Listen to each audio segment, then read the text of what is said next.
whatever gets you through the night. And tonight, it's Kody Clemens, bases loaded, bottom of the ninth. Phillies and Tampa Bay tied at 1 apiece. And Clemens, as Tom McCarthy said, rakes one to right field, and he can rake. And he has found himself in similar positions throughout this season, and he has produced. Batting average might not indicate it, but moment to moment, that's what he does. And how about Buddy Kennedy from Millville, New Jersey? Ricky Batalico, Ben Davis, I'm Michael Barkan. We welcome you to Phillies Postgame Live, presented by Cure Auto Insurance. 2-1 Phillies. And man, oh man, Shevitz, did they need that win, didn't they, Ricky Bo? Yeah, they needed that win in a big way. I mean, you're in a situation where you have to win these games. This is the Tampa Bay Rays. It's not like they're the 27 Yankees. You got to go out there, just play your game. And it almost seemed that, I mean, Christopher Sanchez was outstanding in this game, pitched very well in this game, and the bullpen was kind of cruising through, and then boom, all of a sudden Estevez gives up that home run. You're like, wow, what is going on here? It's almost like a migraine headache. Yeah, it was, but it ends up okay. Did Estevez give it up, or did Rojas give it up? I think we can talk about it later. We can talk about that. But your thoughts on the win? It's a great win nonetheless, and I agree. Christopher Sanchez was outstanding. 94 pitches through 6 innings. He had 16 swings and misses. The changeup was on point today. Sure was. Let's go across the street right now and check in with one John Kruk. Called tonight's game with Tom McCarthy, the Wall of Famer himself. John, we're at a point in the season where you don't care how you get the wins, as long as you get the wins, right? And in that way, this was a thing of beauty after what befell them earlier in the inning, wasn't it? Yes. And, look, Rojas made a hell of an effort to get to that ball. He just couldn't hold on to it once his arm, his glove. Yeah, hit the wall. Glove, the arm of his glove hand hit the wall and popped that thing out. But, give the Phillies credit. They come right back, and thank goodness we didn't have to go into extras. Yeah, thank goodness, right? I mean, the bullpen was pretty good up until Estevez. I thought Kirkering looked really good, and Hoffman's been on top of his game for a long period of time. I think this pitching staff as a whole has really kind of held down the fort for the last, I would say, week and a half or so. What have you noticed about that bullpen? It's just dynamic. Orion Kirkering has been just absolutely fantastic, with his – and he's been a workhorse, too, as a bullpen guy. But, his velocity and that sweeper combo are just lethal. And then Jeff Hoffman comes in with his 3-pitch mix. And, you wonder why he was an all-star. Well, you don't have to wonder no more. He's carried that on to the second half of the season also. And, look, Estevez has been good. It's just, one swing and, ties the game up. But, I give him a lot of credit, Estevez, for staying in that game after taking that line drive off the knee. That thing had to hurt. It looked like his command was a little shaky after that, but he came right back in that same hitter and got the big out to get out of that thing and give the Phillies a chance there in the bottom of the ninth. John, I got to ask because it was glaring, and we saw it happen now twice in Harper at-bats in the last couple games. Ball off the wall. And he is standing at home plate. What were your thoughts when that first happened? My arms went up in the air, and I thought, what's going on here? It's inexcusable. I know Rob Thomson was talking to him after the game was over in the dugout about it. So hopefully that all gets resolved. But you can't have that anymore. Not this time of year, not any time. Spring training, you shouldn't do it, but either. But, this time of year, man, you got to take what they're giving you, and you can't assume anything. Johnny, Christopher Sanchez tonight, 6 innings, 94 pitches. This guy had 16 swings and misses, as I mentioned when we first came on. The changeup fastball combo was pretty much unhittable tonight, wasn't it? Yeah, he's just amazing. And, everyone thought, well, what are we going to do with Christopher Sanchez? He's over that innings limit or innings thing, that we didn't want him to go this far. But how do you take him out? His velocity's still good. He has great movement on that changeup, and the differential from, 95, 96 to the changeup that he throws, 86, 87. What else do you need? He threw a few sliders in there just to let him see it, I guess. But, he's the kind of guy that can get through. If he has a changeup working, he can be a two-pitch pitcher and be successful, as you've seen. John, we're moment to moment as fans and observers of the game as a player. After you lose 2 straight by a combined 19-6, and then you eke one out 2-1, but you're back on the winning path. How uplifting is that in the clubhouse? Well, it's huge. And again, they understand that they only have a handful of home games left, and they play great at home. And, if they came back here after losing the last 2 in Miami, and they come here and, listen, against a team that's offensively challenged like the Tampa Bay Rays, and if you lost this game today and you lose 3 in a row and your first game back on a 7-day homestand, that could be a little bit demoralizing. But, give this team credit. They gave up the lead in the 9th, but they fought back and took the game in the bottom of the 9th. So hopefully this can catapult them into, finishing off this next 6 games of this homestand really strong, and hit the road. And where do they go? Milwaukee and New York. And yep. 2 tough teams, man, and so they got to take care of business this homestand, and then play 500 on the road, win this homestand, and things should be pretty good. And Mets beating Toronto right now at the end of the 8th, 3-2, so potentially really important tonight. All right, John, thanks so much. We'll talk to you tomorrow, right. My friend.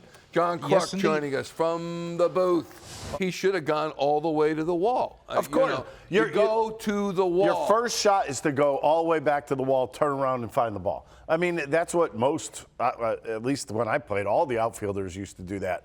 Get back to the wall, turn, and then know where you are. He didn't know where he was.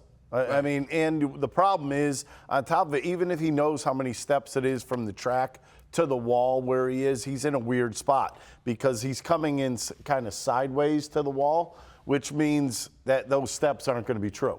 Right. So you could start, that's why I think he started drifting, because if he knew the true steps, like if he came in and it was straight back to the wall, and guys will go out there and count 1, 2, 3 steps, all right, I'd be at the wall. This one, you're coming in kind of sideways, so you already hit the warning track, and you're going forever on the warning track. There is no stopping at that point. Yeah. Your stopping point is the wall. Yeah, I don't think he knew that ball was going to carry that far. Because when he looked at it, it looked like Lau just got jammed, but the ball just went up and it got in that jet stream and out it went. So, and that's why he started to drift even more, like Ricky said, and instead of getting back there and just catching it. Again, that ball is not going to go out of the ballpark. He almost turned the ball and threw, I know he didn't throw it out of the ballpark, but he almost kind of turned it and it just out of the glove. It was that, and also the momentum of his glove going onto the fence rail and then smacking down.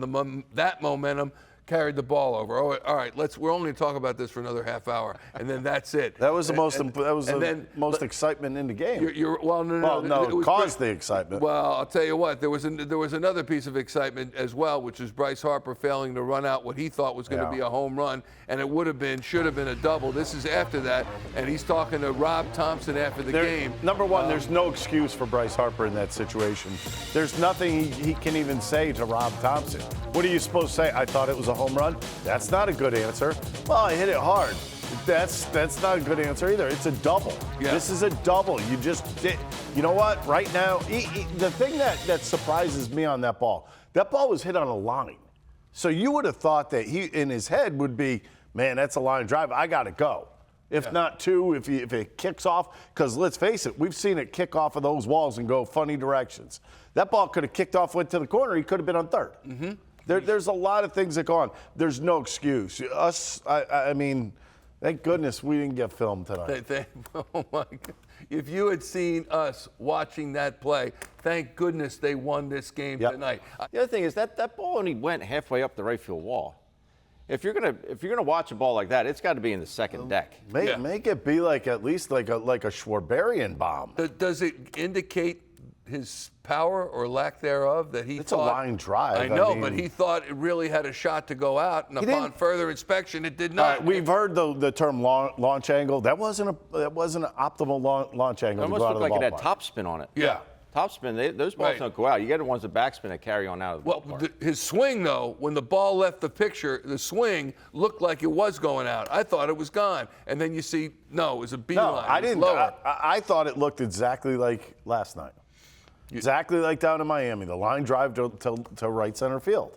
He's not getting, like, launch on it at all. All right, let's see what Rob Thomson has to say about this win, about Bryce Harper, and about Johan Rojas. Here's Rob Thomson. Rob, you talked about how the guys that come up here always seem to be ready to go when called upon, the preparation they go through. And you see another example like in tonight with a guy coming through a big at bat. Like, this isn't about those guys being able to do this. They've done this like this year and the year before. And so just talk about being that kind of, keeping that ready, that mind frame. Well, I think a lot of it has to do with in Buddy's for Buddy, this wasn't him, but guys that are in our spring training, they get to know the guys, they get comfortable with them. We've got a great clubhouse, so I think they come up here and they're a little bit relaxed. And then you have to give credit to our player development department for having these guys ready. And you know, Buddy, he's only had a couple of bats, but they've been all really good, and especially the one tonight. So, you know, and Clemens has swung the bat pretty well for us the whole time. So I think it's a combination. You know, I think it's our main guys in that clubhouse make other people feel welcome and let them relax and be themselves. And our player development department does a great job. What was that like from your spot in the dugout when you hear fans chanting That's for awesome. Buddy, chanting for Kody? Like, And Buddy, yeah. isn't that great? I mean, just shows the passion once again. Considering your own professional situation, do you tend to identify with those guys maybe a little more when, you know, they're getting their shots? Yeah, I think so. You know, I think I wasn't good enough to even get a shot, but yeah, I pull for those guys especially. Should Harper have been on second Yeah, base? yeah. And before I could get to him, he came up to me and apologized. Does that kind of set a tone too? I mean, we talk about, you know, having a sheriff in the clubhouse to yell at somebody if they don't do it, but when the guy making the most money in the history of the club, you know, make sure that he knows that you know and everybody knows that you know. Yeah, Does that kind of set a tone too? I think it does. You know, I think it shows the other guys that they need to hustle and you know, he's accountable and he admits to his mistakes, and that's all you can ask for, really. Do you think Rojas had that? I did. That would have been an unbelievable catch. But he just, you know, his wrist hit the top of the fence and the ball just popped out of his glove. He did nothing wrong. It would have been, you know, highlight reel type stuff. How was Estevez after that line or two? Was it his shin or knee? It's his knee. It's just a contusion. They're checking him out. They'll work on him tonight and see how he is tomorrow. I'm sure he'll be a little bit sore tomorrow. At this stage of the season, how crucial is a game like this one for you? Well, you know, they're all big, but it's good to get the momentum back after yesterday, because yesterday was disappointing, and to come home here and have the fan base behind us and win this ball game, you know, has the potential to get us back going again. So I think it was really huge win. How important was Sanchez in that role? I mean, if he isn't what he is, you guys, I don't think he had it till the 6th or something like that. Yeah, he was fantastic. I mean, he over 70% strikes, 96, 97, even at the end. The changeup was really good. I thought it was a little bit, he was cutting the changeup a little bit early, but then he found it and it started to get the fade and the bottom to it, and he was landing a slider. He had everything going. Great poise, filled the strike zone up. He was really, really good. How impressive is it for a guy to do that when there's such a little margin for error in a game? You know, like the hits aren't falling, the score is 0-0. Yeah, I think that's the competitor in the guy on the mound, because, you know, we don't have any hits until the 6th or whatever it was that Schwarber hit the home run, and to keep putting up zeros and keep putting up zeros and keep, you know, and maintaining your poise, that's huge, and it's all growth with Sanchez. I mean, I'm not sure if you'd see that 2 years ago, but now he's a grown man and he's matured and he's showing great poise. There were a couple of right-handed bats on the bench, and Clemens comes up and does that lefty on lefty. Just what have you, over these 2 years, like what has stuck out to you about him as a player, as a hitter, as a guy in big moments?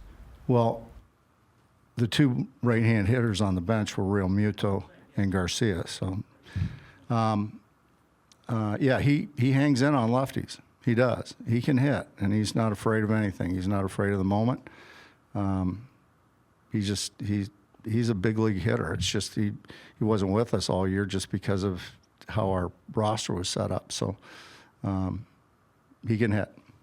Speaking of moments, I mean, Kyle Schwarber just seems to have big moment after big moment, and you know, again, without him, we're not talking about this right now, probably. Yeah, he's had a heck of a year, and he's, you know, going into the year, he wanted to cut down on his strikeouts. So he's had better at bats. He's using the entire field. He's hitting more balls to center field, getting on base. He's had a great year. Thank you. Rob Thomson on tonight's 2-1 Phillies win over the Tampa Bay Rays. He also talked about Bryce Harper. He said he came up to me post-game, and he apologized to me before I could get to him.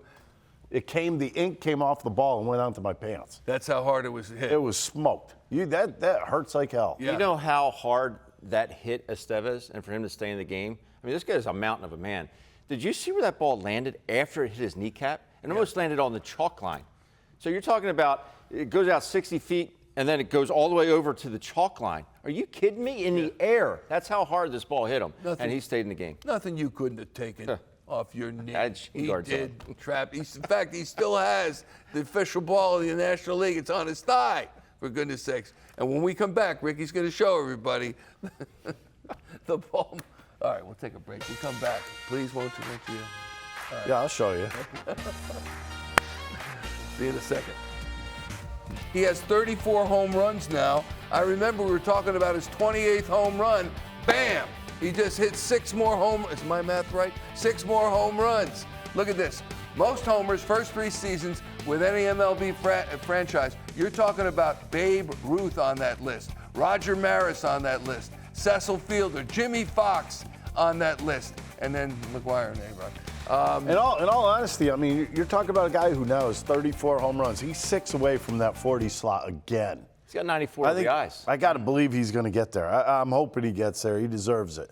And when you have Bryce Harper struggling with the power, to have him come to the rescue is no small thing. By the way, who has the superhero been on this team? In the last 3 weeks, who's the superhero Well, on we the were team? saying Castellanos, but I'm shifting to Castellanos was that glue that kind of held everybody together when the rest of the team went who knows where. They went on vacation somewhere. But Castellanos held this team together for a long period of time. But, I mean, you talk about power and RBIs and run production. Who's the one guy on this team that's been the most consistent in the last 3 years? Yeah. Other than Kyle Schwarber, this team's really not hitting a whole lot of home runs. No, they're not. You're right. Hasn't gone deep in a while. Today was game 25 or 26 for Harper not going deep. Castellanos been quiet in the power department. He's getting hits.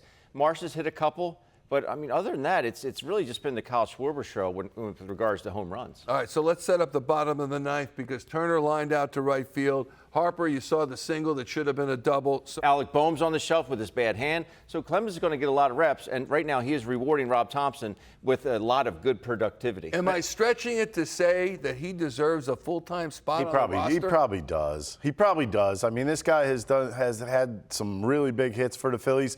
But this is the first time when he came up this time when he came up was the first time you see that confidence every time he steps up to the plate. You could see it. And I think I said it the other night. I think you were with me when I said it. And I was like, there's something different about him. He gets up to the plate. He looks like he belongs. Think about the at-bats he had in Toronto. He comes up to pinch hit, has a 9-pitch at-bat, hits a little squibber down in third base line, gets an RBI. But then they ended up coming back around and getting another knock in that ball game, a big double in that 9th inning before Schwarber goes up top with a 3-run homer. He's putting together really good at-bats. And it's not just against righties. Obviously, a walk-off there of Clevenger with the lefty who's throwing high 90s. That's not easy. No, not easy. He stays in there. I was thinking they look like playoff type at bats, if you know what Playoffs? I mean. Playoffs. Here's Kody Clemens in the clubhouse. What was it like during the Buddy chance and then the Kody chance? It was awesome. Being on deck, hearing Buddy's name was pretty surreal. I was getting chills for him. It was awesome. And for them to just roll it over to me, obviously, was super cool as well. Kody, you've been here. The time you've been up here, you've come through a number of times and stayed ready. the mindset that goes through, you have to go through to be able to do this time and again. Just how efficient have you been in able to staying ready and being ready and coming through when you have to? Yeah, just trusting the process and the preparation that I do. You know, you get limited opportunities and you got to take advantage when you get them, and just having the mindset of, you know, I'm good enough to be here and I can contribute has kind of pulled me through. In that situation especially, and given how important these games are going to be down the stretch, just how big a moment was this, I guess, for you, and you consider they came back and tied it and you come away and get a win? Yeah, it was huge. We grinded the whole game, and for us to, obviously Kyle hit that homer, kind of got us going, and you know, right there at the end we battled and had a good inning to get me up, and it was a big win for us.